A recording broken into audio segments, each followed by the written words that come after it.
Okay, tusimbudde kali lugambo Promax bampita simple. Gano nkimanyi abasinga muyinza okuba temunnagamanya. Abasinga muyinza okuba temugenda gamanya. Naye nga nze gwe mwasindika omwana wa Katonda gwe mwasindika obakiikirira mu lugambo kali lugambo Promax mbanzeze nalwo. Ekibiina kya National Unity Platform kyaddaaki kimaze ne kyejjeereza. NUP has been exonerated finally. Bassebo ne bannyabo. Ekibiina kya NUP we kyayingira mu byobufuzi by'eggwanga Uganda ne kigenda mu kalulu ka 2021 ne bavayo n'ababaka abasoba 50 baalangirirwanga ekibiina ekikulira oludda oluvuganya era kyali kirina okuba nga kironda leader of opposition. Ekibiina kyatuula ne kironda Mathias Mpuuga nga leader of opposition agenda okulembera abakulembeze mu parliament aba opposition. Ne kironda abakulembera obukiiko obw'enjawulo.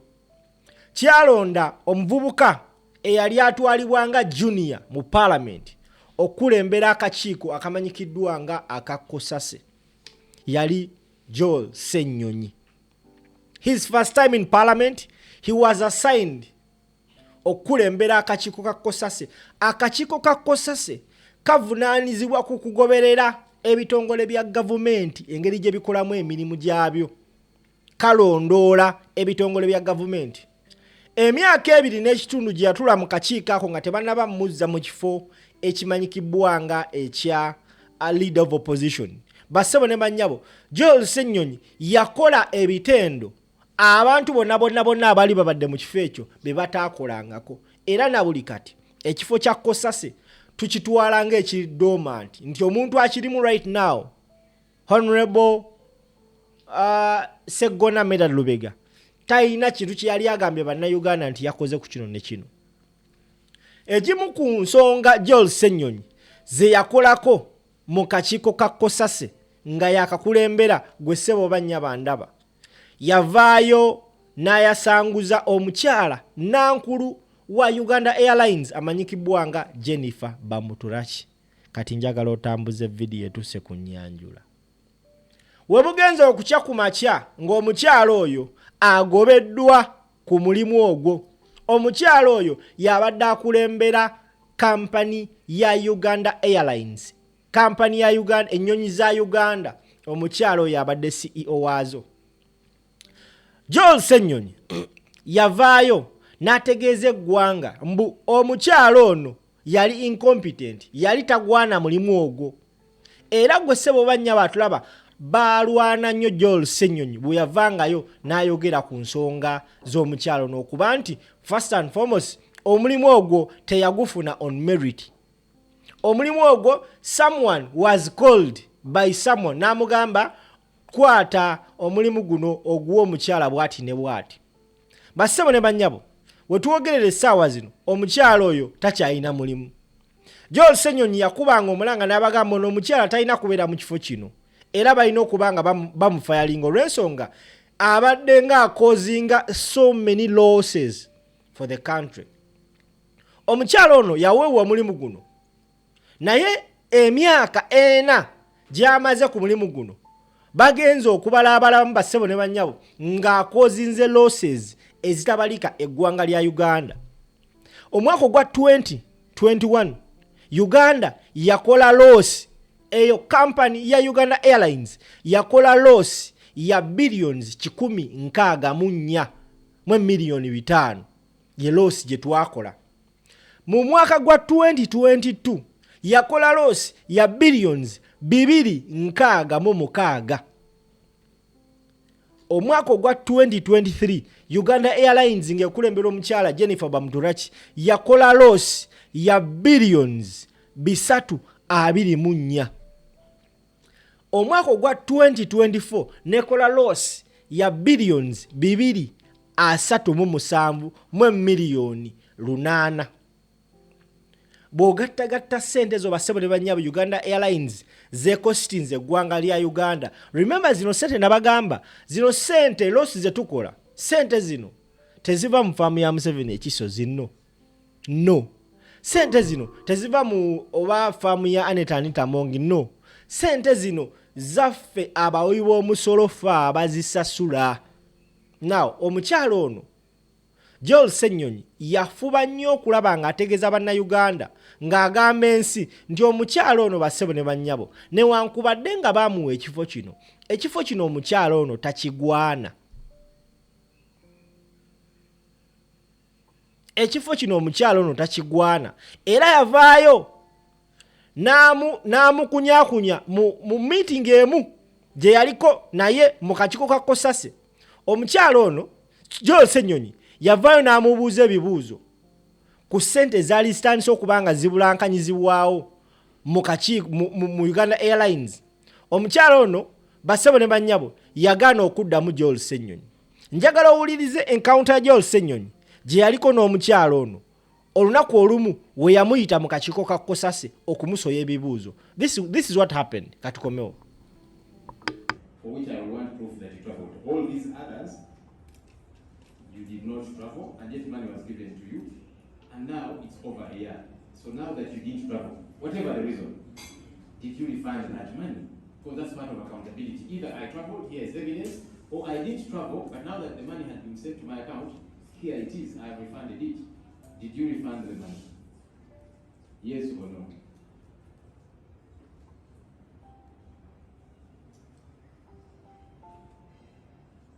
It's a simple answer because the money was paid to you, so it can only be you to either have refunded it or that you didn't refund it.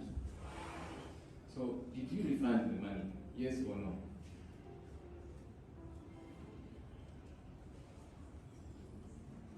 Madam Jenifer, I'm talking to you.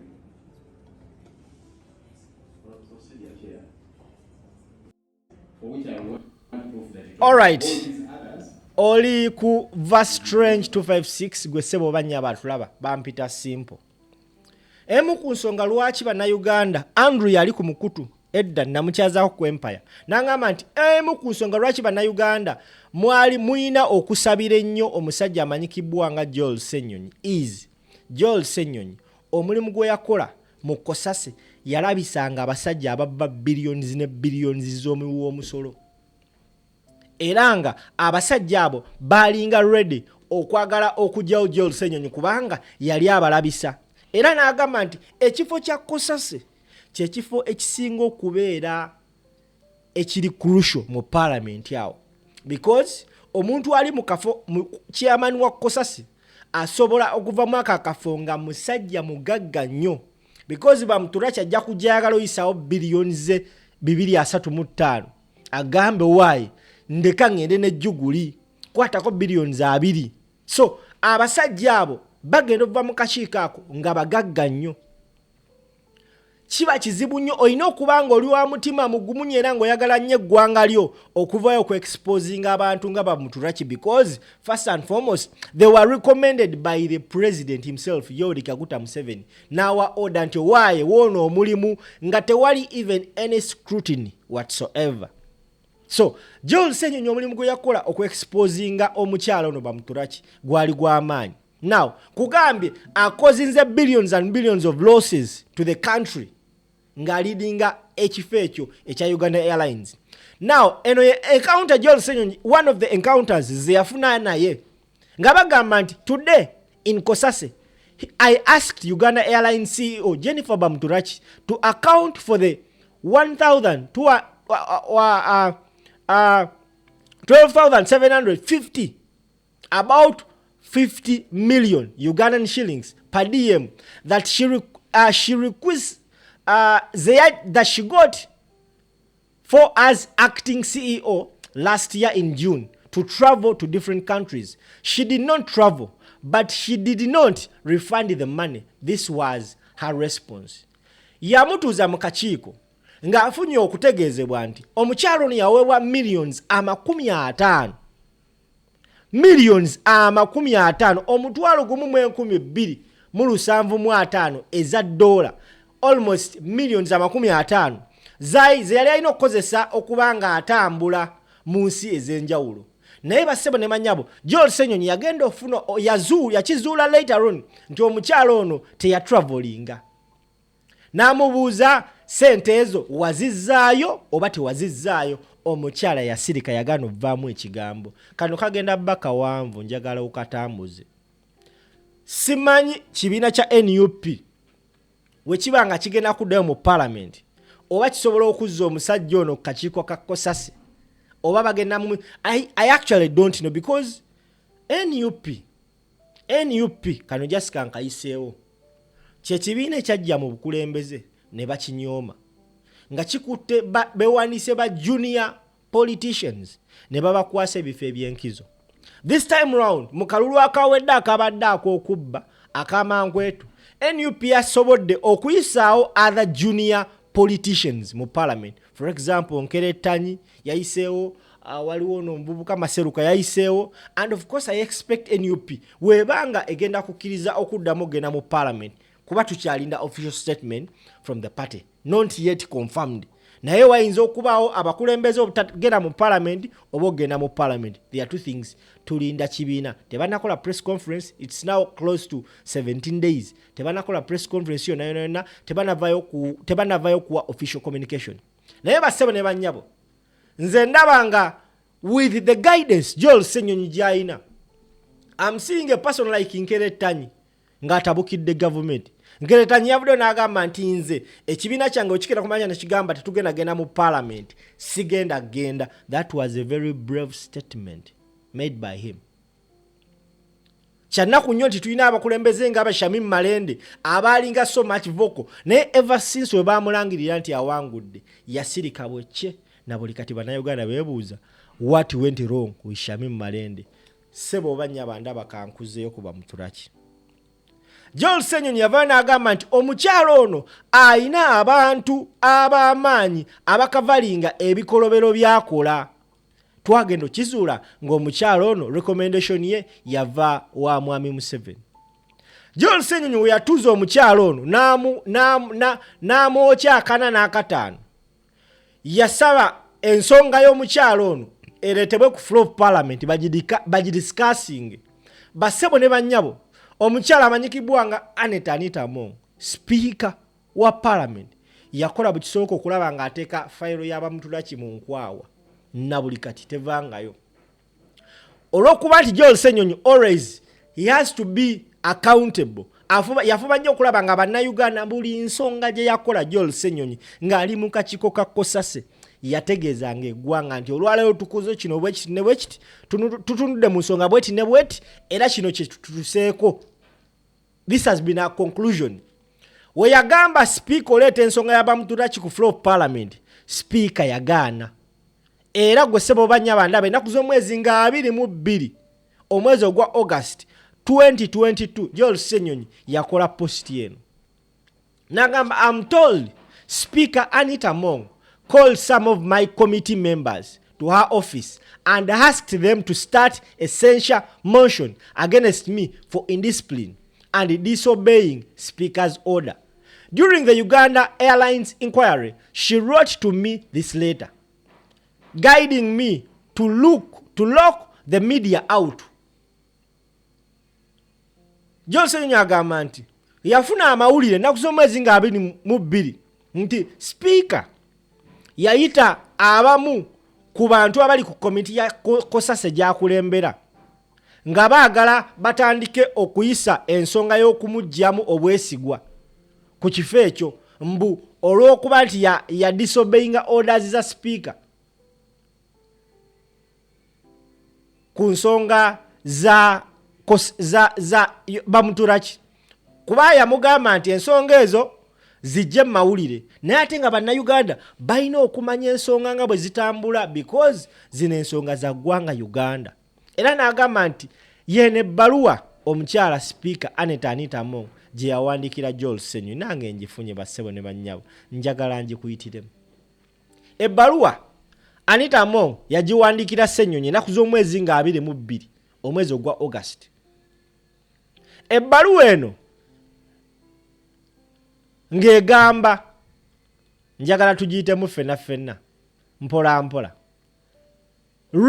guidance on the consideration of audit queries on Uganda National Airlines Company. Omukyala Bamuturaki gwe baagobye kikulaga nti Anita Among abadde nga amubikkirira okumala ebbanga. Singa yavadda mu kifo ekyo nga kirimu omuntu ategeera era singa eggwanga teryakola losses ze lyakakola right now, bakajja okujjukira omukyala ono mujja mu kifo kino ng'akozinze billions and billions of losses to the country. Lwansonga abasajja n'abakazi mu parliament baali bamubikkirira. Joel Ssenyonyi yatukako n'ekiseera okufuna threats, death threats, okutiisibwatiisibwa okuttibwa olw'omusango gono olw'ensonga y'ono omukyala Bamuturaki, ekiraga nti yalina ebikonge eby'amaanyi mu gavumenti ebyali bimubaakinga nga kwaliko sipiika w'eggwanga Anita Among. Yawandiika ati n'agamba nti I have been following the commendable progress of Park Kosase in the consideration of the Auditor General's report for financial year ended June 2021. Whereas your inquiry into the audit queries of the Uganda National Airlines Company Limited has elicited significant public attention, I'm cognizant of the sensitivity of some of the matters under consideration and its potential ramifications on the operation of entity. While the audit process is integral in streamline operation of the public entities, there is need for a careful balance between accountability and business continuity. Aya, tugende maaso. Now, nagenda maaso namugamba nti while the audit process is integral in the streamlined operation of the public entities, there is need for a careful balance between accountability and business continuity. I therefore guide that the committee adopts closed door proceeding in its inquiry into the operation of Uganda National Airlines Company. Yamugamba nti mbadde nti ngamba ndagira akakiiko ka Kosase okulekeraawo okutunula mu nsonga ya Jenifer Bamuturaki. Joel Ssenyonyi n'agamba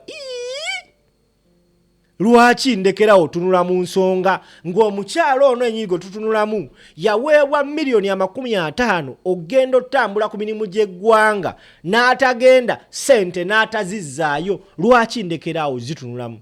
Ene ebbaluwa yagimuwandikira n'agamba I therefore guide that the committee adopts closed door proceeding in its inquiry into the operations of the Uganda National Airlines Company. Gwesebo banya bandaba ategedde video eno gamba nti Joel Ssenyonyi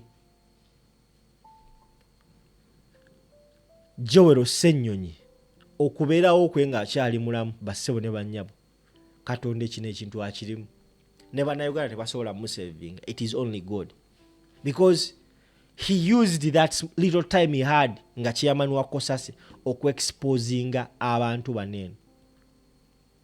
Singa Joel Ssenyonyi teyavaayo kwogera ku nsonga za Jenifer Bamuturaki bassebo ne bannyabo, tetwanditegedde losses Uganda zeefuna.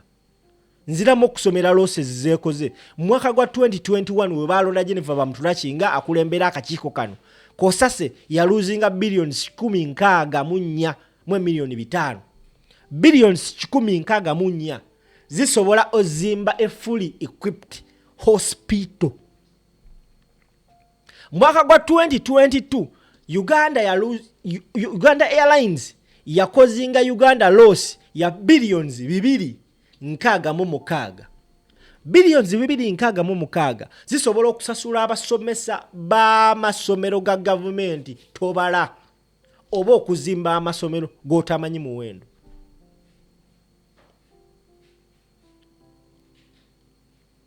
Mwaka gwa 2023 Uganda Airlines yakozinga eggwanga lya Uganda losses za billions 3.4. Oh my goodness, mwa milioni 9. 324 miliyoni 9.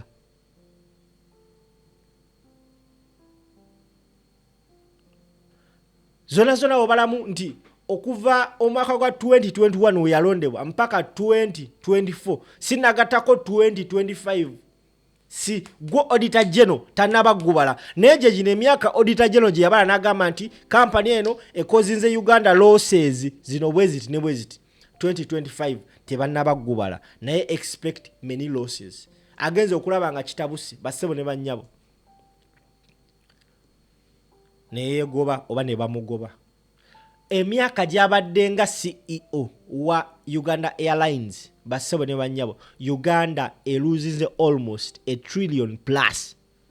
$1 trillion plus. $1 trillion kaba katabali kakati gwe wena ali awo eyefula nti totegeera eno nsonga njagala gigamba biliyoni emu ya Uganda erimu miliyoni 10 azini emu 10 1,000 millions zeziri mu biliyoni emu. Kati Bamuturaki wabanga yakozinga Uganda mu mwaka gwa 2021 nga twafuna loss ya 164.5 billion kiba kitegeeza gwe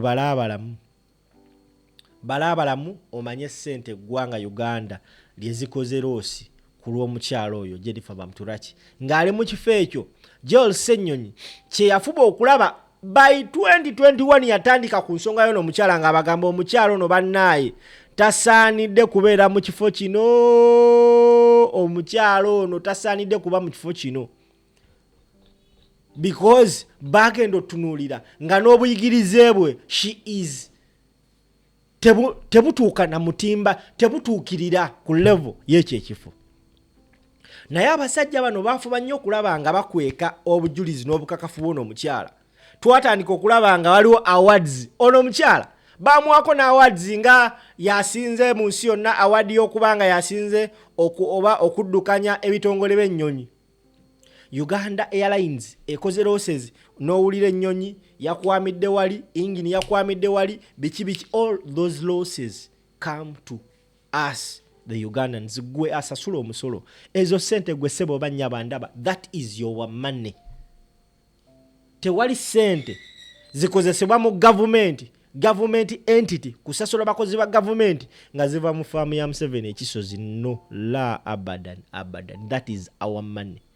Ndi wengula data ne batemako OTT ezo sente akachi URA collectinga ekisinga okwewunyisa Uganda continues to have losses eyongedde okukola losses naye nga ne budget y'eggwanga Uganda yeyongera kwewanika. Kati gwe sebo andaba ngenda funa obudde nzije nkolera video ku nsonga za budget otegeere wawe tuyimiridde nti tuyina ebintu bye tuteekako ssente mu Uganda bituteekamu ssente nga mbutuufu tebiina makulu kati kuba mwakafaananyi ssente Bamuturaki za losi gyakozeseza Uganda ebbanga lyabadde mu kakiiko ako singa ssente ezo zakolamu ekintu ekiyamba eggwanga in general.